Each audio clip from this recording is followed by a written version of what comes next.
সড়কের পাশাপাশি এবার রেলপথও অবরোধ করল সরকারি তিতুমির কলেজের শিক্ষার্থীরা। বিকেল 4:45টার দিকে 70 থেকে 80 জন শিক্ষার্থী মিছিল নিয়ে রেল ক্রসিংয়ে অবস্থান নেয়।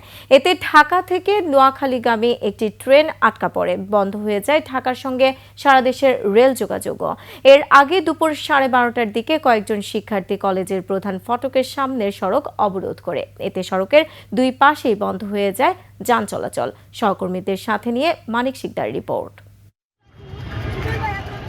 তিতুমির কলেজকে বিশ্ববিদ্যালয় করার দাবিতে শিক্ষার্থীরা মিছিল নিয়ে অবস্থান নেয় মহাখালী রেল ক্রসিংয়ে। এ সময় আন্দোলনকারীরা মাইকে ঘোষণা দিয়ে জানায়, দাবি না মানা পর্যন্ত আন্দোলন চলবে।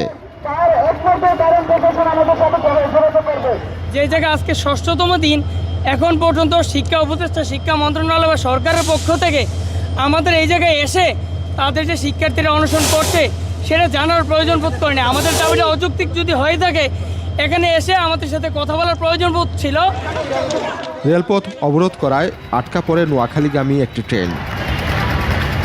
লাল পাপোসটা, ছেঁড়া পাপোসটা নিয়ে আমি ওনাকে সিগন্যাল দেই, উনি আমার সিগন্যালটা বুঝতে পারছে। ওই তো ট্রেনের গতিটা একটু কম ছিল আর ট্রেনটা মোটামুটি দূরেই ছিল।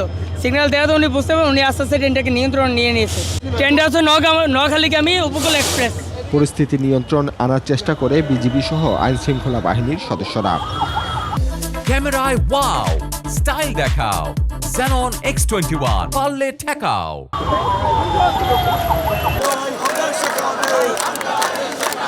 সন্ধ্যার পরেও রেলপথ আটকে নিজেদের অবস্থানে অনড় থাকে শিক্ষার্থীরা। উপদেষ্টা যখন এখানে কটাক্ষ করে বলছেন, আমরা মনে করছি, আমরা যে সন্দেহ করছিলাম যে আমাদের দাবিটা একটি সিন্ডিকেটের কবলে আটকা আছে, সেটা চূড়ান্ত প্রমাণিত হয়েছে।